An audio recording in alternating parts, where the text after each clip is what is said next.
So today I'm talking with Daniel Cheung of Aviation Tax Consultants about the bonus depreciation rules and how they will be changing in the next couple of years.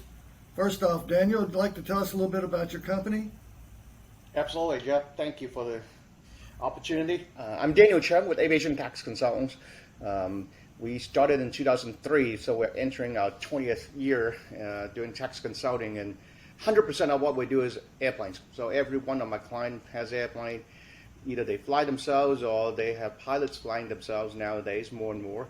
All we do is tax structuring, planning, income tax deductions, bonus depreciation, some sales and use tax planning, depending on the states we are involved in. A little bit of FAA compliance, Part 91, 135 use. So all those are part of our consulting services that we offer to our clients. Okay. And you've got, I think, a couple of offices. You're headquartered in Columbus, Ohio, and you're based out of Phoenix, aren't you? Columbus, Indiana, south of Indianapolis. That's why we started in Columbus, Indiana. I have an office there, my partner, some employees there. I moved up to Phoenix, Scottsdale area about 4 years ago. So I now also have an office at Scottsdale Airport, right at Ross/Atlantic Aviation. So yeah, 2 offices. We have a couple of employees up here. Boy, that's a busy airport there. It's not as busy right now when it's 105 degrees on the ground, but it will be extremely busy next couple of weeks. And we have the Super Bowl. We have all kinds of events coming in. So Scottsdale will be crazy. Yes. Oh, so should I be expecting an invite to the Super Bowl? Yes, get on the list. I have an exclusive invitation list. Okay, well let's dive on into this. So we know that the 100% bonus depreciation for business aircraft was implemented by the Tax Cuts and Jobs Act of 2017. That phase-out plan is beginning in 2023. You want to kind of explain to us what we're going to be doing with bonus depreciation and where we're going to this year? Yeah, there's certainly a lot of talks with the new tax bill recently passed. Nothing actually changed relating to bonus depreciation with the latest tax bill. Everything, like you say, back in 17 has been written on the books. So in 2023, 100% bonus will phase out down to 80% only. And then every year it drops 20% to 60%, 40%, 20%, eventually to zero. That's the original game plan already on the book as the laws. And nothing has changed recently. There's a provision that allows brand new airplane to still capture 100% bonus depreciation in 2023, for example. The way our industry is, for the most part, all the OEMs are already sold out for 2023 positions. So if you have signed a contract this year, taking delivery in 23, you may still qualify for the 100% bonus depreciation. But for any used transaction that will be purchased in 23, you get 80% as bonus depreciation. All that means is you take advantage of 80% of the depreciation immediately the first year. The remaining 20% will be depreciated over the next 5 years. So you still get that remaining 20%. It's just that you'll get it over 5 more years. So you don't get the 100% like right now. You immediately depreciate the full purchase price of the airplane in the year of acquisition. So it's just a little delayed of the other 20%. So you mentioned a moment ago that was for new aircraft. What's the difference in the tax code for, concerning new versus used airplanes? Yeah, before 2017, only brand new airplane qualified for bonus depreciation. So it used to be a major difference. If before 17 you bought a used airplane, you cannot take advantage of bonus depreciation. So since 17, actually, it's a level playing field. Buying new or buying used will get you the exact same tax benefits. This extended delivery provision that allows 2023 bonus depreciation, however, only applies to brand new airplane. So if you come into the market next year and buy an airplane in 2023, a used airplane, you will only qualify for 80%. Again, the other 20% you will still get over time. It's just not immediately. So it would benefit those right now, if it was possible, for them to be signing a contract by the end of 2022. And that would be just for a brand new aircraft? Just for brand new airplane. So it would not work if you're buying a used airplane. And Yeah. if you happen to come across a position in 2023 delivery is still available, yes, you can grab that, sign the contract, meet a couple of simple requirements. Then when you do take delivery in 2023, you will still get the 100% bonus. Now, you know a ton more about tax laws than I do. So, how does it determine the year the aircraft purchase falls under? Does it go under fiscal year? How does that work? Yeah, the term we throw around is called place in service. Just because you sign a contract, even if you pay 100% of the purchase price right now, there's zero deductions available. The airplane has not been placed in service, which means it is supposed to be completed and it's ready for use for its intended use. So if you have a passenger jet that you're buying, if there's no seats in the back, you're buying a green airplane, they're doing interiors next year, well, the plane is not ready. The plane is ready when everything is completed and ready to go. So the deductions will only be available when that happens. So the delivery date essentially is Wow. you can qualify. Yeah, I didn't know that. That's very interesting. There has been court cases and smart advisors trying to be smart and say, hey, let's just strap a box in the back with no seats and just take a flight on December 31st and call that place in service. That has been struck down. So now, if it's a cargo airplane, sure, that's what the cargo plane is supposed to do. But if you're buying a passenger airplane, just because you strap a box in an empty, fuselage in the back, that's not placed in service. So there's some specific requirements. The plane needs to be ready. At the end of the day, if you're flying the airplane using it for business, that's ready to go. Right. So, would there be any difference between 135 and Part 135 and 91? They are all business use. 135, you're generating revenue is business use. However, there is some differences in terms of the income tax treatment for the deductions if it is a 135 use airplane versus 91. So the issue is what we call passive and active use of the airplane. It's a huge difference actually, because most of us, you, me, most of our clients, they are in business, they work. They are not just a passive investor. So whatever they earn is an active business income. If you generate a bunch of passive deductions from an airplane being chartered, there's actually a mismatch because the tax code says passive losses cannot offset your active business income. And it is a major issue for a lot of taxpayers who are not aware of that difference because you'll hear that in the marketplace a lot, especially in this environment. The charter market is going crazy. All the operators are needing airplanes. The brokers, salespeople, everybody say, hey, just buy a plane, put it on charter, and write off 100%. Unfortunately, it's not as simple as that. So there is a major difference between the tax treatment between the two usage. That sounds like another day for another video, another interview over that. That sounds pretty For in-depth. people who like to talk about tax issues, yes, I can talk 24/7 about all these things. But Well, that's why they pay you the big bucks, Daniel. it would not be very interesting for the rest of you. Well, like I said, right now we just want to kind of get an overview of what's going on with the depreciation and the. Yeah, and I know you have asked me, what is actually bonus depreciation? The word is actually maybe misleading in a sense because you're not getting anything bonus. I mean, if you spend $10 million in an airplane, $10 million is the total depreciation allowed. You're not getting anything bonus. I mean, even though it's called bonus, it's just a super accelerated depreciation method available. You get to depreciate. That is your bonus. 50%. Yeah, it's a bonus. It's nice. You can write off everything immediately, but you're not writing off more than what you pay for the airplane. So that's what 100% bonus is. It's just an accelerated deduction depreciation. So does the bonus depreciation, does it help under the IRS code? Does it help any type or classification of aircraft more than another, like a Cessna 172 versus a Gulfstream G650? And I know I'm using extremes, but I think you get my point. No, that actually, in a way, none. For example, we do help clients with flying a small piston airplane. A lot of our clients, they are pilots. They buy their own airplane, Bonanzas, Cirruses, 172 for that matter. So there is a smell test. That's what I like to call. If you buy a G650, you need to have some business justification to need a $60, $70 million airplane. So you bring in a couple $100,000 in income a year, you cannot pass a smell test while you need a G650. So the threshold for depreciating an airplane is different, obviously, depending on your overall business reasons to fly the airplane. But no, absolutely, you can't write off a 150 or 172 or anything you use for business travels. Actually, I Right. did get an email about somebody buying a L39.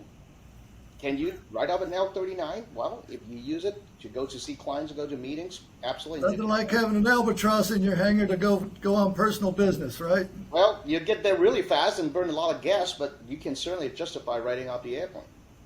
For those of you who don't know what an albatross is, it's a I guess a World War or Vietnam War era fighter trainer.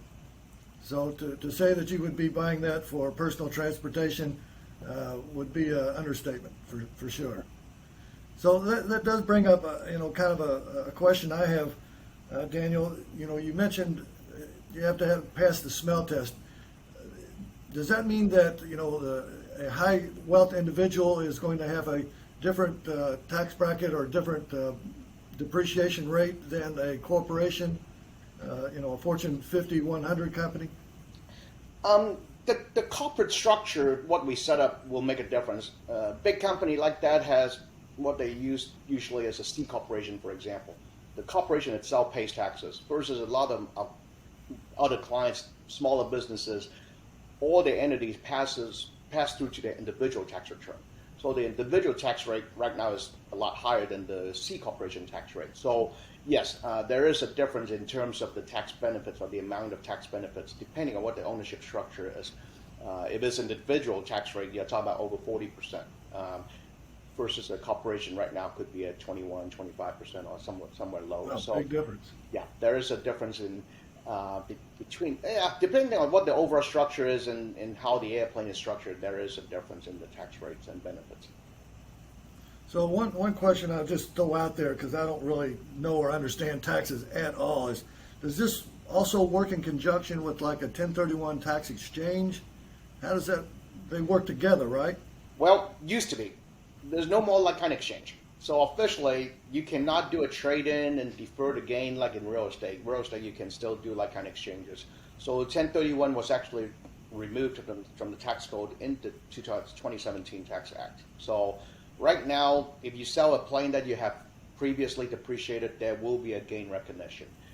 The only way to somewhat offset that gain is to buy the next airplane and in the same tax year. So if you sell something right now and then you buy something in December, both transactions take place in the same tax year, you can still achieve what a 1031 exchange allowed you to do. So you have a big deduction from the new airplane, offset the gain from the sale of the previous airplane. But that's the only way to achieve any somewhat type of offset. You have to structure both transactions at the same year, which is a challenge, unfortunately. A lot of our clients are already asking, the delivery position is 2023. And they want to sell this airplane right now because the market is hot. So that's a mismatch. So you have a gain recognition event in 2022, but your new depreciation would not come in until 2023. Right. I know a lot of, I still hear that word being used out there quite a bit, so I thought I'd kind of get a definition from you, being the expert. No, on officially, there's no 1031 exchange period. So no, don't even think about it or talk about it. The only way to get the deferral or offset of the gain is buying another plane in the same. Well, let's hope a lot of viewers see this video. They might understand it then. So speaking of, you mentioned a while ago that the market is really hot. What is your opinion on this impact of bonus depreciation with aircraft sales in the industry? You're right. It's sizzling out there still in August of 2022. No, like I was saying earlier, it used to be bonus depreciation only benefited brand new airplane sales. The 2017 law expanded that to used airplane. Back then, there were some concerns about, now the OEMs are going to be hurting because people are not going to spend a premium to buy new airplane when they can still get bonus depreciation. But many predicted actually it will help the whole industry as a whole, which is exactly what happened. A lot of people did go out and buy the used airplane, but now there's no used airplane to buy, and so they have to buy new. Or,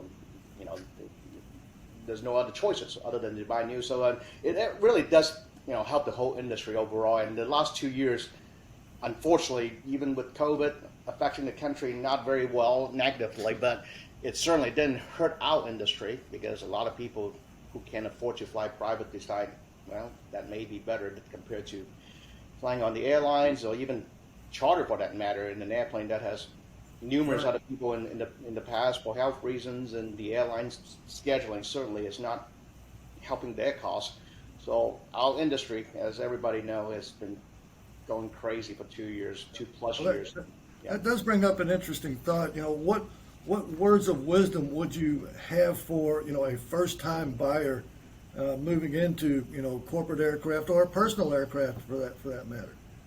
Yeah, I'm very biased. I'll be very honest, because you need to talk to a specialist dealing in aviation, whether it's a broker, whether it's an insurance broker, whether it's an airplane finance person.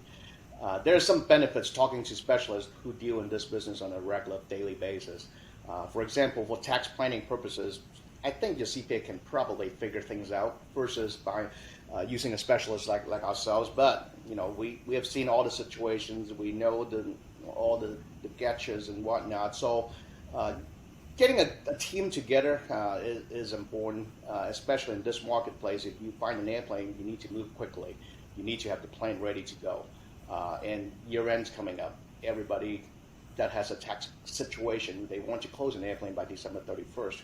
There's only so many days left in the year. So getting a team ready to go, know what your structures need to be, sales and use tax exemption, 91-135 usage, all those things should be thought through, and ready to go. So, and the plane comes in the market, you can actually go get it.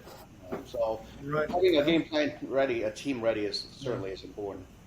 I mean, I know from my past when I was in aircraft sales, the biggest thing that we saw constantly was, a high wealth individual.